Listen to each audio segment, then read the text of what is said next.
Thanks for being here. Subscribe to Cheating Stories Best, so you don't miss new stories. Coincidence or luck? Today's story with a similar plot. Enjoy the video! As I absent-mindedly prepared for dinner in my luxurious hotel room, I reflected on how my life was going. I thought I had gotten over my ex-wife's infidelity, but I realized I still had some sort of PTSD-like condition. I was dejected when my therapist first brought it up. I mean, how is experiencing a spouse's betrayal in any way similar to what soldiers go through in combat? I wasn't just upset, I was embarrassed.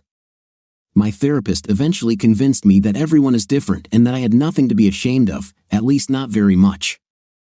And since I gave away a cool $1 million to programs for ex-military people with PTSD, I eased my conscience. The important thing was that I continued to go to therapy.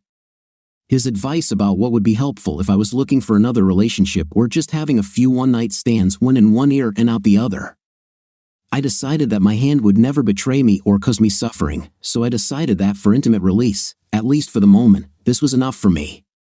While I was steeping my tea, my thoughts thankfully turned from the anxiety associated with memories of my ex's cheating to something more pleasant. You have a lot ahead of you, I tried to cheer myself up.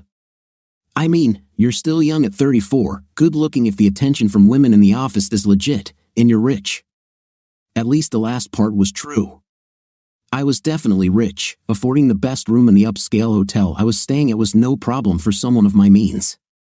Although I was born with a silver spoon in my mouth, I became successful myself and grew the company my grandfather founded 100-fold and added other successful companies to it.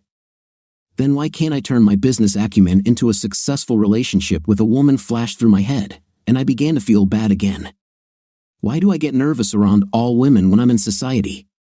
Has cheating on my ex made me fearful? Luckily, just at that moment, the doorbell rang. Yes, my hotel room was so luxurious that it had a doorbell. This brought me out of the state of re-emerging malaise. I looked at my watch. Chris is just in time, I said to myself as I walked from my bedroom through the large ornate hallway to my door. One of the few things that brought me joy after my divorce from my cheating ex was giving money to worthwhile charities, such as the ones aimed at treating PTSD in ex-military people. My staff set up a meeting in Seattle with the outreach director for a charity called Escort to Success. This was a local charity that had actually had success in moving homeless women out of poverty and into the workforce. Unfortunately, due to my phone being out of order for some unknown reason the previous day, I did not receive an email from my staff with information about Chris and the charity. But this was not a big problem, as I could easily get everything necessary at dinner and at the charity office the next day. When I opened the door, I was surprised to see a striking woman standing there. I had assumed that Chris was a man, not Christina. She appeared to be about 30 years old, probably 5 feet 8 inches tall, clearly over 6 feet tall in her heels, and was stylishly dressed with a very nice figure, including large breasts. "Hello, are you Brad?" she asked in a soft voice. "Brett," I corrected her with a smile. "Brett Connor," I continued, shaking her hand. She seemed a little taken aback by my offer of a hand to shake but accepted it. She had a strong but soft grip. "I believe you are from Escort to Success?" I smiled. Although she was a little taken aback, she answered, "Yes." "Come in," I said, opening the door all the way and moving out of the way. Chris seemed impressed by how richly furnished my room was. She made a number of pleasant comments, some of them indicating that she understood art and maybe even loved it. I brought her a drink. She wanted a vodka martini while we talked about the environment. I even asked her if she wanted to take a little tour and check out the view from the bedroom, which had a truly breathtaking view of the city. She nodded accordingly, and standing in the bedroom, began to remove her shawl made of cashmere fabric. "Don't take off your pashmina," I smiled. "We will discuss business in the restaurant, not here. Let's finish our drinks and go." I saw a puzzled expression on her face, but she accepted the program. We finished our drinks in the waiting room, then walked out, got into the elevator, and went down to the lobby. "I hope you don't mind a farm-to-table restaurant," I said as we drove down. "I'm tired of both steakhouses and new cuisine." "Whatever," she replied as we walked toward the front door together. She almost seemed to expect me to take her hand, which surprised me a little. In Chicago, business partners usually have no skin-to-skin contact, I thought to myself. Maybe things are different in Seattle. As we approached the front door, I asked the doorman if our limousine had arrived. He smiled and waved his hand toward a limousine parked a few cars away in the driveway. As it pulled up, he opened the door for Chris and me, and I handed him a $20 bill, for which he thanked me profusely. After my divorce, I began to tip very generously. As we drove to the restaurant, Chris and I talked about the weather, Seattle politics, local sports teams, and just about everything. Chris seemed very impressed with the limo and even accepted the offer of a drink from the small bar in the car. When we arrived at the restaurant, the driver opened the door for us. His eyes seemed to widen when he saw Chris's slender legs stepping out of the car. I asked him to pick us up in 2 hours, to which he bowed his cap as I asked. We got the best table in the room, which made me smile as I gave the head waiter $50, which Chris noticed and made her eyes widen. After we chatted about general things, including art, which Chris seemed particularly knowledgeable about given her current comments about the paintings in the restaurant and her previous comments about the paintings in my hotel room, we ordered appetizers and wine. When they brought snacks, we ordered dinner. The dish I chose turned out to be the most expensive on the menu. I had no intention of ordering it, I just thought it was the most pleasant. When Chris asked what I would have and I told her, she asked if she could order the same, and I replied, certainly. She smiled, and I ordered for both of us.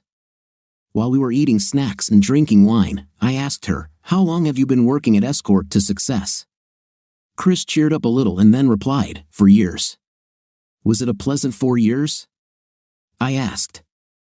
She looked surprised by the question, but after a pause, she answered, "Everything is fine. Not as desirable as the art job I had before, but after all sorts of layoffs, I couldn't find another job in the arts, and I had bills to pay and 2 small daughters to support." She went on to talk about what kind of work she had in the art world before and that she was a single mother with no man in the girls' lives. "Do you earn more at Escort to Success than at your previous job in the arts?" I asked, a little surprised at what she seemed to be implying. She looked puzzled again. "Yes, I earn more," she answered, stuttering. "What are your current sources of fundraising for Escort to Success?" I asked. This time she was truly puzzled. After a long pause, she said, "I don't think we have a connection, Brett. I'm not sure we're on the same page." She was about to say something else, but then her cell phone buzzed. It didn't ring, but I heard the vibration. She took it out of her small purse, looked at the screen, and said, "I have to answer." She made a few comments into her phone, and then her eyes widened at one point. She said, "Holy crap," then she pressed the mute button on her phone, looked me in the eyes, and said, "You didn't order a girl named Tammy today, did you?" "What are you talking about, Chris?" I replied. I realized that this was the first time I had actually called her Chris. "My name is Tammy, not Chris," she said, first seriously and then with a grin. "Look, Brett, I don't work for a charity. I work in an escort service. I was supposed to meet a guy named Brad at your hotel room 1901. "What?" I replied. Now I too was completely puzzled. "I'm the only one in 2901, and I didn't ask Tammy. I was scheduled to meet Chris, the development director for the charity Escort to Success." Tammy picked up the phone again, having said a few words to him. She laughed. 1901, not 2901. "Damn it, my handwriting is terrible. It's late." Then she looked at me, despite the confusion. "Do you mind if I stay for dinner?" After a pause, I smiled. "No problem. I just need to use your phone when you're done since I need to make a call myself." She nodded her head yes, returned to her phone, and said, "I'll call you tomorrow, B," and interrupted the conversation, laughing. She handed the phone to me. I laughed to myself. I called my philanthropy coordinator at home. The first 2 times she didn't answer, perhaps because she didn't recognize the name on the caller ID. But when I called the 3rd time, she said cautiously, "Hello, Dawn, this is Brett. My phone doesn't work, and I'm using a Good Samaritan's phone. Have you heard anything from Escort to Success?" "Yes, Christopher Thompson called about 20 minutes ago and said that he was late and that you were not in the room when he arrived, Dawn answered, suppressing my laughter. I replied, please call and tell him that I will be at the escort to Success office tomorrow at 11 a.m., not 10, and we will have to skip lunch. Something else has appeared. Call me on this number to confirm, okay? Brett, she replied, clearly embarrassed. I handed the phone back to Tammy. When Dawn calls back, please answer the phone, tell her I'm unwell, and take the message. This will really liven up tomorrow in my office, okay Joker, she laughed. She did as she was asked when her phone buzzed a few minutes later, making sure to answer in her most seductive voice. After she ended the call, we were both laughing so hard that we barely finished our appetizers by the time the main course arrived. Now that everything is cleared up, we had a very fun and interesting conversation. It was truly the first non-work-related extended time I'd spent with a woman since my divorce and the first social situation since my divorce in which I wasn't nervous. As the evening went on, I noticed more and more because I now knew this was not a business, how attractive Tammy was, not her real name, her name was Susan. She was also charming. I was charming too. The circumstances were so unique that the anxiety I had felt earlier that evening disappeared, at least for that night. When we had been in the restaurant for 2 hours, since I was without a phone and did not know the number of the limousine driver, I went outside and told him to park within sight of the restaurant and wait for us to get out. The 2 crisp $100 bills I gave him elicited a broad smile and an answer, yes, sir. Susan and I essentially closed the restaurant. The staff wasn't upset given the tip I left. As we were leaving, she grabbed my hand, kissed me on the cheek, and said, it was the best time I've had in a long, long time. There were tears in her eyes. It was also my best time in a long time. Susan, but why the tears? Even though I'm a call girl, you treated me like an equal, like a date you wanted to impress, she sighed. Why would I treat you as anything other than an equal? I'm sure I'm better than you at some things, and you're better than me at others, which makes us equal, I replied. Susan smiled widely, kissed my cheek again, and then said, I would offer you a free service, but the nanny requires me to be back by midnight. As I looked into Susan's captivating eyes, saw the devilish smile on her lips, and then continued my gaze down to her impressive breasts /. I confirmed that for the first time since my divorce, I felt chic and attracted to someone. This inspired my answer, if the nanny gets another $200, can she stay the night? Susan smiled, took out her phone, and called Cheryl. Something has come up. If I pay you another $200, can you stay the night? Yes, I'm serious, Susan said. Great, call your mom. If you don't call back, I'll assume you can. I'll be home. Then she looked at me, what time tomorrow? Will I be home at 10? I answered. 10, she said. About 7 o'clock tomorrow morning, tell Mrs. Johnson who lives next door to come early so you can get home and get to school. Tell her there's extra money for her too, Susan continued, then looked into my eyes. I raised 2 fingers, another $200 for her too, she continued, and then after chatting a little more, she broke off the conversation. Let's go, she grinned, putting the phone in her purse. I haven't provided free services for many years, but I can't wait to please you. My rules, I smiled devilishly. I'm taking my time with you, and I intend to do everything possible so that you never forget this night. On the way back to the hotel, we took off in the limousine. The driver was happy with another $100 bill I gave him. When we got to my room, we undressed in the hallway in record time, and I carried her to the 4-post bed in the bedroom. The 3 rounds I had from midnight to 8 the next morning left me more serene than any other bed experience I've ever had in my life, including my ex-wife, who I actually once loved. Not only was Susan a goddess when it came to her looks, but she did things to me that I never thought were possible. Despite the fatigue because we slept very little, the next morning we were both cheerful. We ordered breakfast to our room and showered together before it arrived. The wide-eyed waitress was delighted by the $20 in cash I gave her. In the morning light, Susan, wet-haired and without makeup, looked even better than the night before. We laughed and kissed and touched each other between bites of breakfast. As soon as we got dressed to get her to the apartment by 10 a.m., I saw the light. Susan, is there any hope for a real relationship with you? I asked seriously. At first, I think Susan thought I was pulling her chain, but as we rode in the limousine to her house, she realized that I was serious. Why would you ask this question to a call girl who is 4 years older than you and who has 6 and 7-year-old daughters? I mean, I know I'm great in bed, but be serious, dude, she replied.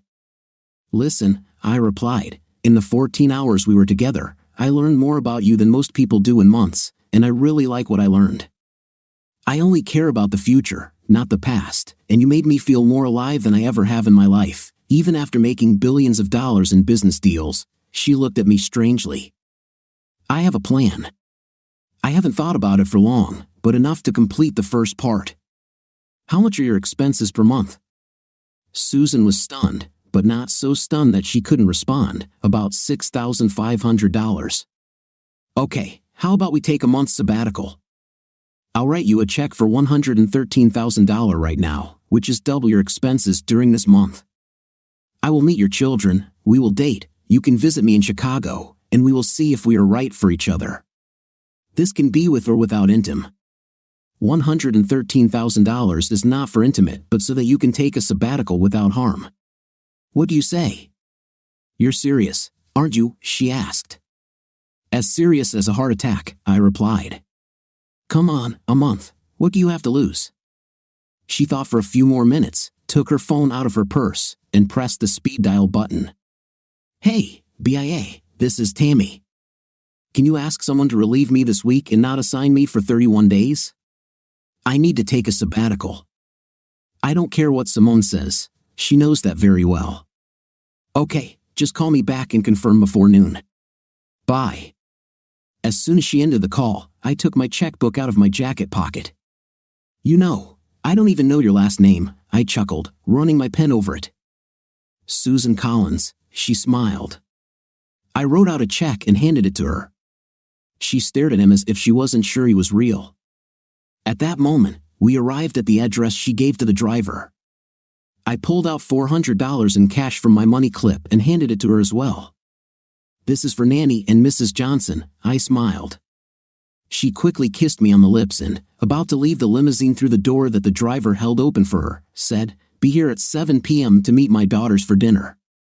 It will be done, I smiled as she turned and entered her apartment, not forgetting to wiggle her amazing fifth place. That morning at Escort to Success, I had a hard time concentrating. I was daydreaming about the night before. However, I learned enough about the charity to be impressed by what they do. I made a donation of $250,000, leaving everyone present very grateful. Before leaving, I asked one of the employees, who herself had an 8-year-old daughter, what 6 and 7-year-old girls would like to receive. She gave me a list of 5 possible gifts and pointed out the store that most likely had them. I bought a dozen pink roses for Susan and relatively modest gifts for each of her daughters. I didn't want to go overboard. I arrived exactly at 7 p.m. The door was opened by the sweetest girl I've ever seen, in a beautiful dress and a bow in her hair. Hello, are you Mr. Connor? Yes, what's your name? I asked. I'm Misty, I'm 7 years old. Do you like my mom? She answered. At this time, Susan came up and laughed. Admit the Fifth Amendment to whatever she asks you about tonight, Brett. Misty will become a prosecutor when she grows up. Susan kissed me on the cheek. She was impressed by the roses. Misty and her less curious little sister Beth were also impressed with their gifts, so they immediately warmed up to me. The 4 of us were bustling around the kitchen, helping prepare dinner.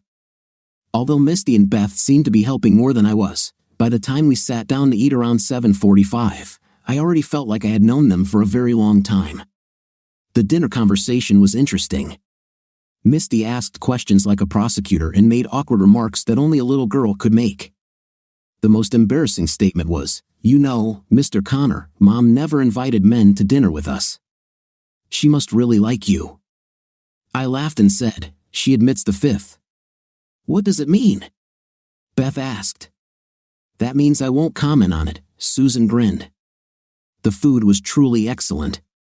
After dinner, we all helped clean up. Susan taught her daughters well. We talked for another half hour, during which time I looked around and saw how tastefully Susan's apartment was decorated and how selectively she selected the works of artists. After our conversation, Susan sent the girls to get ready for bed. There was no conversation. After putting on their pajamas, they returned to the living room. Beth timidly approached me with a book called Dragons Love Tacos. "Won't you read it to me in my bedroom?" she asked timidly. "Honey, Brett and I are going to have a grown-up conversation." "He's not," Susan said before I interrupted her. "I would love to, Beth," I smiled, looking at Susan and saw a wide smile on her face. "Will you put me to bed, Mom?" Misty asked. Susan went to Misty's room, and I went to Beth's room. The book was absolutely hilarious. Even funnier was the fact that Beth corrected me if I missed a word or explained a picture poorly. Apparently, she had the book memorized. After I kissed her forehead and said goodnight, when I went to turn off the light, she asked, "Will we see you again, Mr. Connor?" "You can count on it, honey," I laughed. Susan returned to the living room with a glass of wine in her hand and a glass poured for me when I returned. "Sorry you got overwhelmed," she chuckled. I was flattered. I always wanted kids, but I left my ex before we had them.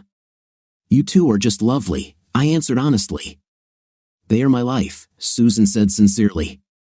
After a few more compliments about the dinner, her taste in decoration, etc., I said, "Okay, Susan, are you ready to plan some activities for the future? I can only stay in Seattle tomorrow and the next 2 days, and then I have to go back to Chicago."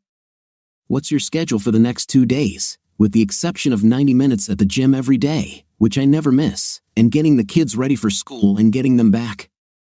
I want to spend time with you to find out if you're really serious about a relationship and how it might work. I'm also wondering why someone as rich as you would be interested in me, and what would your family and friends say?" She answered in a completely calm voice. "Great. I hope you don't mind if I train at the same time, although you'll probably put me to shame. As for what others think, I don't care. In the meantime, we can go wherever we want and take the girls when it's appropriate. But let's make a schedule for the rest of the month," I smiled. We spent the next 2 hours negotiating, talking, comparing schedules, and exchanging ideas. About every 15 minutes, she would lightly hit me on the shoulder and say, "Stop staring at my tits," or "Stop staring at my thighs," depending on the situation. I just grinned and continued to stare every chance I got. By 10:45, we had everything planned. As we said goodbye, Susan gave me a searing kiss and then make a sound, "I'd like you to stay the night, but I never invite anyone over while my girls are here unless I'm in a serious relationship." "I understand," I chuckled. "I told you that this month is not about intim, although I would not refuse it, but about the possibility of relationships. See you tomorrow at 10 o'clock in the morning to go to your fitness club," and received another passionate kiss before walking out to the waiting limousine. When I arrived at 9:35 the next morning, Susan was already dressed in her workout uniform. "Do you have a change of clothes in this suitcase?" she asked, pointing to the bag in my hand. "Of course, there is," I answered. "Free your limousine for the day." "I'll take you wherever we need to go," she said. I did as ordered, and we got into her Prius. "I see that you drive an environmentally friendly car," I smiled. "I need to help save the future for my girls," she smiled back. When we arrived at the fitness club, there was a female administrator and a male owner behind the counter. They greeted Susan warmly, obviously knowing her well. She told the owner, "I have a guest today. I've never invited him before, so I don't know if it's paid for or if he's our best client." "No," he chuckled.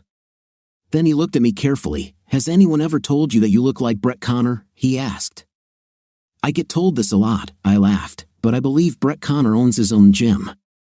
The owner laughed too. Susan gave me a playfully indignant look. When we left the counter, she asked, "Are you not only rich but also famous?" "I may be a little famous among environmentally conscious people because my largest company is the first in the world that has no negative impact on the environment. And I was recently written about in the Wall Street Journal and the New Yorker magazine," I smiled. "But I thought you told me last night that you got here on a private jet." "Is that eco-friendly?" she asked. "Yes, because for every hour my private jet operates, one of my companies buys an acre of land in the Amazon or Canada and plants it." That's how. Susan smiled widely, kissed me quickly on the cheek, and then said, "Let's get down to business." Over the next 90 minutes, I learned several things. First of all, Susan is a workout fanatic. She had the most intense workouts I've ever seen. Not surprisingly, genetics aside, her body was perfect, not an ounce of excess flesh and lots of sculpted muscles. Her body was similar to Elizabeth Hurley's. Secondly, when she worked up a sweat in her workout clothes, she could make anyone go crazy just by looking at her. Thirdly, I wasn't the only guy who thought she was the epitome of hot. Every man there was either staring at her or trying to talk to her. She politely refused all conversations, saying, "Sorry, but I have to finish training and then go to work," and then she simply ignored them. Although I couldn't match her intensity, I was on a roll when we finished. As we started walking to her car, I asked, "Aren't we going to take a shower here?" "No, we can't have intimate in the shower here," she smiled. We actually had intimate in the shower at her apartment. For some reason, my fatigue just disappeared when we stepped into her large shower stall together, especially when she leaned over. No wonder it was the best experience of my life. Later that day, we went to get tested for intimate transmitted diseases and visited classic Seattle spots. During a pause in our activities, Susan stopped in the park and said, "I have serious information for you." "Okay," I smiled. "There are two things that I wasn't open with you about during our conversation the evening of our meeting and one that we haven't discussed yet," she sighed, clearly a little nervous. "Okay," I replied. "And which one's first?" "First of all, I hate being a call girl. It's not even good, as I said when you asked the question about how I like it." "I only do this out of necessity," she replied, looking from me to the floor of her car. "No wonder," I replied. "What else?" I lied and kept silent about the second one. I lost my job in the art industry because I was arrested for stealing 2 pieces of art from the gallery where I worked. I wasn't the one who stole them, but I got fired, and it cost me all my savings and even went into debt to pay a lawyer to prove my innocence.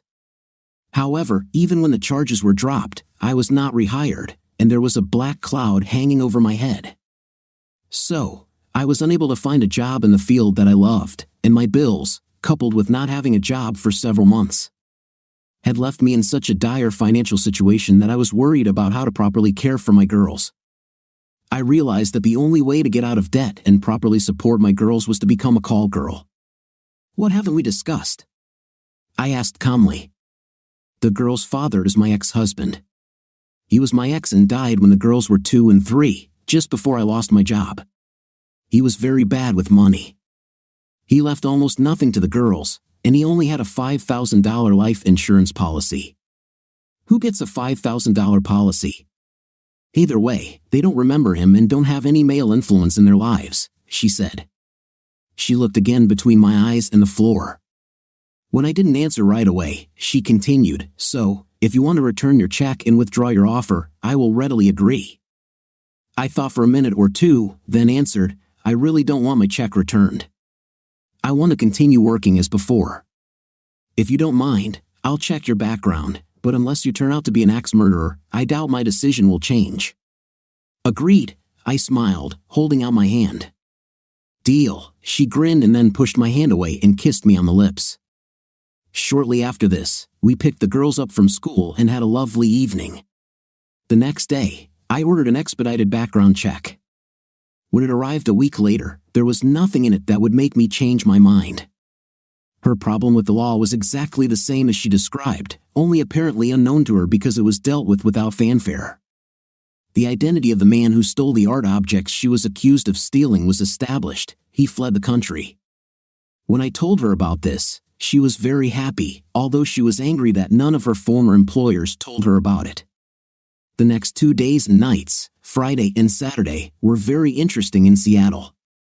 I was able to do business for a few hours a day using my new phone, but I spent most of my time with Susan and her adorable daughters. We did all sorts of fun things, mostly for free, but if there were costs, I was willing to cover them. Little Beth seemed very attached to me and insisted on holding my hand when we walked together. All 3 girls were very sorry to see me leave them on Sunday morning. They came with me to the airport to see me off, the 2 girls with a heartfelt hug, Susan with a heated kiss. which she tried to hide from the girls but apparently failed as they giggled as I left. The next week, I talked Susan into finding a babysitter for the girls and asked her to see me in Chicago. Although I am indeed rich, my home and furnishings, with the exception of my works of art, are modest for a person of my means. Susan seemed impressed by this. She stayed with me from Tuesday to Thursday, and although the intim was not as long, sporty, or energetic as our first night, it was even better. While I was at work, I asked the driver to take Susan to any art site she wanted to see, including the private galleries and collections I had arranged for her. The next week, in a phone conversation, I asked her to take Misty and Beth with her from Wednesday to Sunday. But they have school, and the school they go to doesn't allow unexcused absences. This could be very bad for me and for them, Susan, I answered. Whoever said that money can't buy happiness is 100% right, and I'm a living example of that. However, money can buy almost everything else. Give me the director's name and number. She did so. The absences were excused, and the school staff did their best to give the girls what they were missing so they could take it with them. In return, the school received a new state-of-the-art audiovisual system.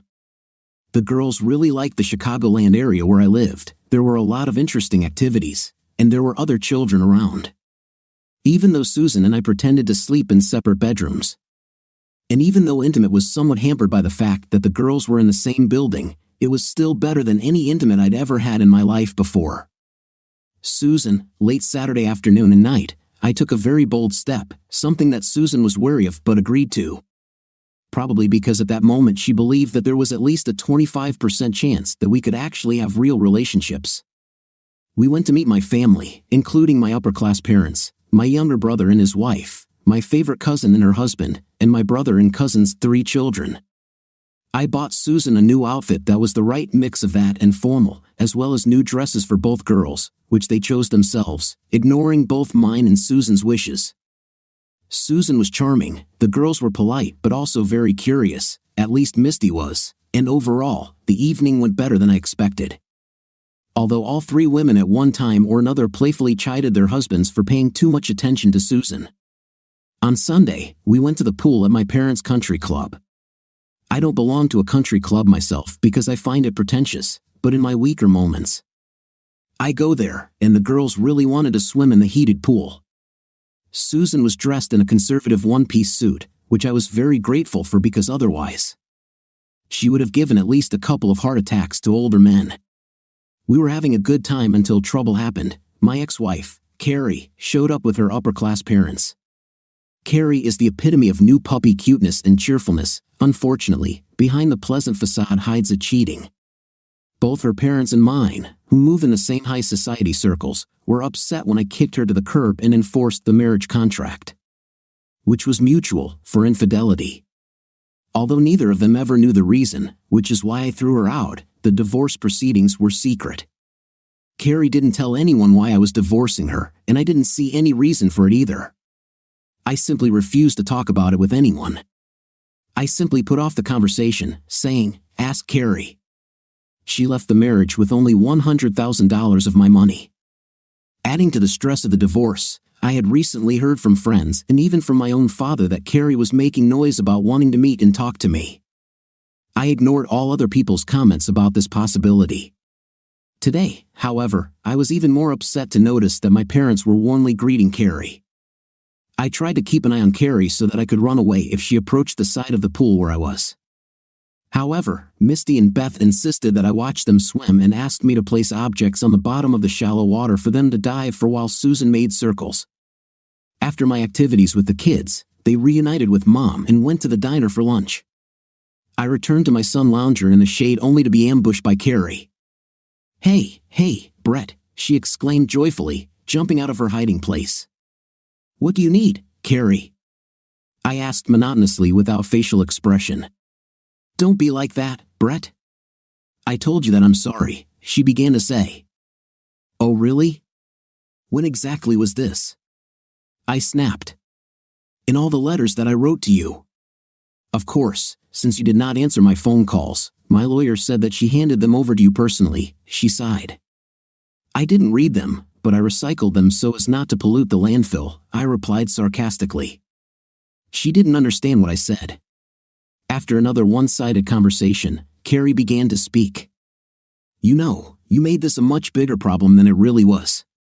As Susan and the girls walked towards me, each girl with an ice cream cone in her hands and Susan with 2 umbrellas, I interrupted Carrie by saying, Susan, I'm glad you're here. I want you to meet someone who is just leaving. My ex-wife, Carrie. Is this your new girlfriend? Carrie gasped as she got a good look at Susan, who even in a one-piece was the prettiest woman in the pool or anywhere else as far as I knew. No, my bride, I grinned. Carrie burst into tears and left. Susan handed me my drink with an umbrella. She knew I didn't like umbrellas in my drinks and was doing it to tease me, and then sat down next to me. There was stony silence for about a minute, and then she turned to me and said monotonously, I don't remember you asking me to marry you or accepting a marriage proposal, and I don't remember you giving me a ring. Susan, listen, I stuttered nervously. I needed to get rid of this as quickly as possible, and unfortunately, this was the easy way to do it that came into my head. I'm really sorry. What can I do to make amends? Tell everyone she tells and who asks you that it's not true, and a 30-minute back massage tonight. No pranks, understood? Got it, I replied. After a few minutes of silence, when the girls came back to sit next to us, everything returned to normal. I didn't know what to make of Susan's reaction to my fiancé blunder. That evening, I gave her a full 30-minute back massage, not allowing any touching until it was all over. But the session that followed was fantastic. Although I felt overwhelmingly tired, I was really sorry that Susan and the girls left early Monday morning. Early enough that with the time difference between Chicago and Seattle, they could get to school on time. Susan seemed to completely forgive me for the bride comment, given the searing kiss she left me with, while the girls sulked because they were sad to leave. I was scheduled to fly to Seattle on Wednesday evening that same week. I talked to my 3 girls on the phone Monday and Tuesday evenings and to Susan several times throughout the day, usually shortly before and after her workout. On Wednesday afternoon, I was finishing up some last-minute chores when my secretary called me and said, Your father is coming up to your office. It was quite unusual for my father to come to my office since I had complete control over almost every aspect of our companies. And we could usually resolve any issues he raised over the phone. But it was far from unprecedented, therefore, I did not think about it. My father never knocked when he came to my office, there was no need for that. After we hugged, like men, he closed the door and sat down at the table. Son, there is something serious that I need to talk to you about, he said. I've talked to the SMEs. The SMEs are Carrie's parents and your mother, and we really think you should give Carrie another chance. I frowned. I already told you this won't happen. Stop it. Listen, I know that you are fascinated by this hot adult woman, Susan, he began to say. How do you know that she is older than me? I snapped. Because no one could tell that just by looking at her. Well, that's another thing I wanted to talk to you about. I checked her background. She is 38 years old and has been working as a call girl for the last 4 years, and before that, she was arrested for art theft, he replied with a smug look on his face. It no longer works and is completely justified, I answered calmly, although everything was seething inside me. My father was amazed. Do you know, no, he stuttered. Yes, I knew from the day I met her, and I intend to marry her if she agrees, I answered again as calmly as I could. But you can't, he stuttered. What will our friends say? First of all, none of your friends will know about her past unless you tell them. Secondly, if you tell me, and I have to choose between you, Susan, and her past, then if Susan marries me, I will choose her. Thirdly, I don't care what your friends think, I growled. You can't talk to me like that, he grumbled. I just did. Now, if you don't have anything to do, get out of my office and be very, very careful about who you share your information with, I growled. With these words, I stood up, walked to the door, opened it, and waved my hand to him. He left with a red face. I immediately called my mom and told her what had just happened. She pretended that she didn't even know that my father was conducting an audit. But since she was the real boss of the family, there was no way he could do it without consulting her. I ended the call with, I'm serious, Mom. If Susan accepts me and I have to choose between her, you, And Dad, then it will be her. Then I hung up without waiting for an answer. Even though it was difficult, I still did what I needed to do. Before leaving for the airport and on the plane, I was able to calm down and strategize. Susan, Misty, and Beth met me at the private jet terminal at the airport. I was very happy to see them. I invited them to dinner, read Beth's Dragon's Love Tacos too, which she also memorized, and then sat down for drinks with Susan. "How was your week?" she asked. "Everything is the same," I answered. "Nothing unusual." "Is there nothing you want to talk about?" she asked. "Nothing I want to talk about," I replied. "However, there is something else I want to discuss, something important." "Is now the right time?" "Probably the best time," she joked. "Ah, Susan, while it goes without saying that you are the most outwardly beautiful woman I have ever seen in my life. What impressed me more than your looks is your intelligence, strength, and overall inner beauty. I'm so impressed with what a great job you do raising your two little angels and how confident you are despite your setbacks in the art world." I paused and took a deep breath. Looking down at the carpet, into her piercing emerald green eyes, and back down at the carpet before continuing. "What I want to say is that I am madly in love with you, and I want to ask you to marry me.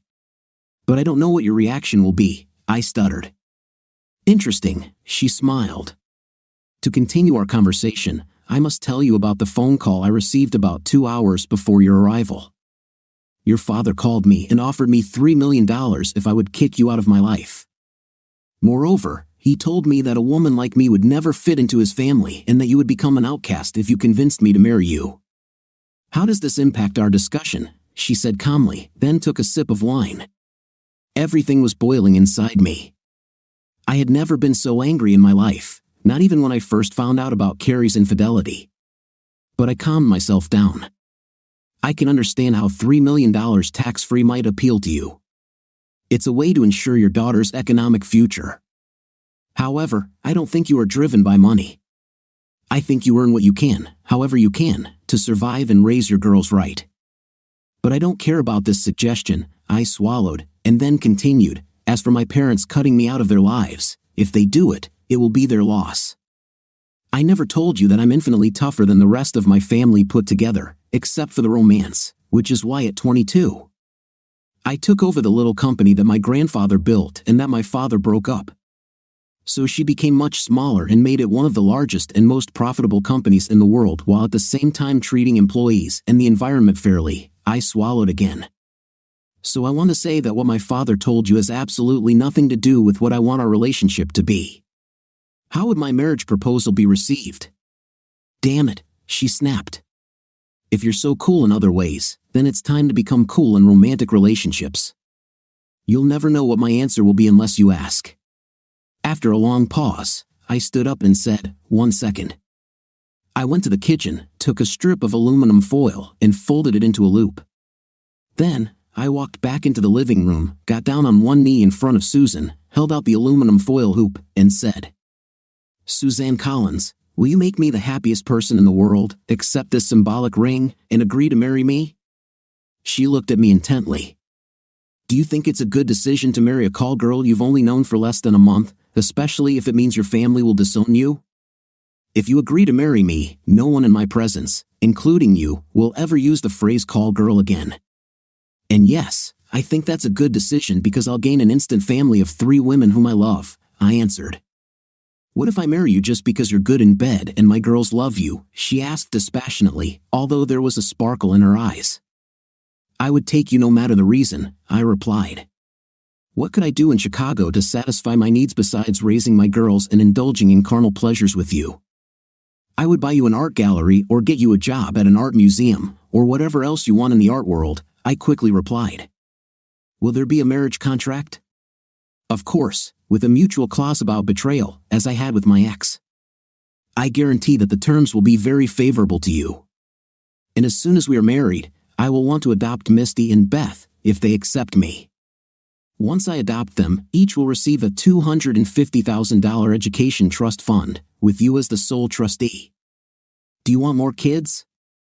"I would like 1 or 2 more children, but if this is not within my power, I will be very happy with the 2 wonderful young girls my wife has already given birth to," I replied.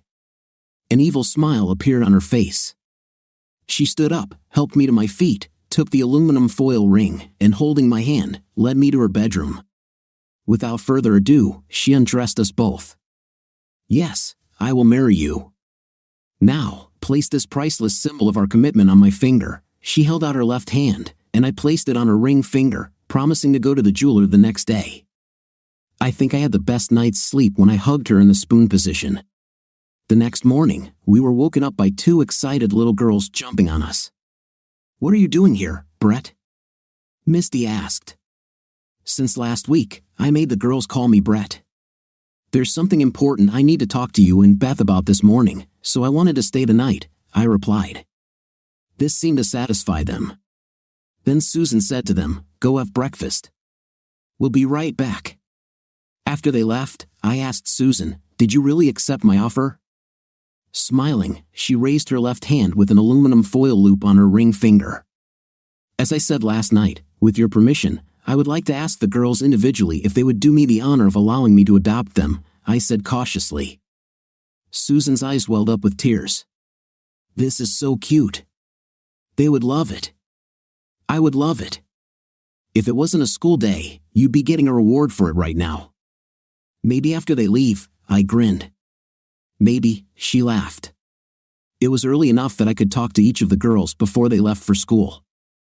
The words and answers were basically the same for both girls. I talked to Misty first because if there was a problem, it would be with her, because Beth had already told me that she wanted me to be her father. "Misty, I have news and something I want to ask you," I said. "Okay, Brett," she replied. "Your mother agreed to marry me, and I want your permission to adopt you when we get married so that I can truly be your father and not just your mother's husband. Can I call you Dad?" "If you do this, I wouldn't want anything better," she replied. "Okay, I would really like that. I never had a dad, and you'll be a good dad," she giggled. I hugged her and started crying. "Why are you crying, Dad?" she asked. "Because I'm so happy, daughter." Susan wanted the girls to finish up the school year in Seattle, and since it was already early May and we had a lot to do to prepare for the wedding, that wasn't a problem. The wedding was supposed to take place in Chicago, so that after it, the children would be in their new home. Sometimes they came to me, and sometimes I went to them. While Susan was very excited, Misty and Beth's excitement levels seemed to be through the roof. Especially when they found out they would be the flower girls at the wedding. I told Susan to hire a wedding planner and do whatever she wanted. "What is the budget?" she asked. $500,000, I replied. "Too much," she replied. "No more than $100,000. Give the rest to charity as our wedding gift to the community. I also think we should write no gifts on the invitations and list 3 charities we want to support with donations instead of gifts." Every day, I loved this woman more and more as each new facet of her personality was revealed. Once the date was set in June, 2 weeks after Misty and Beth would graduate from school, I emailed, no call or visit, my parents. "Susan and I are getting married in June. If you want to attend, let me know 10 days in advance and have Dad apologize to me and Susan for his disgusting phone call to her. If not, then in the future, we will communicate only on business questions." My parents agreed, as did Susan's parents. She had been estranged from them ever since she told them she was a call girl, but somehow, when they found out she was marrying a billionaire, they started talking to her again. I may be biased, but I think Susan was the most beautiful bride ever, and Misty and Beth were the cutest flower girls. Honeymooning in Aruba still makes me tense up when I think about it.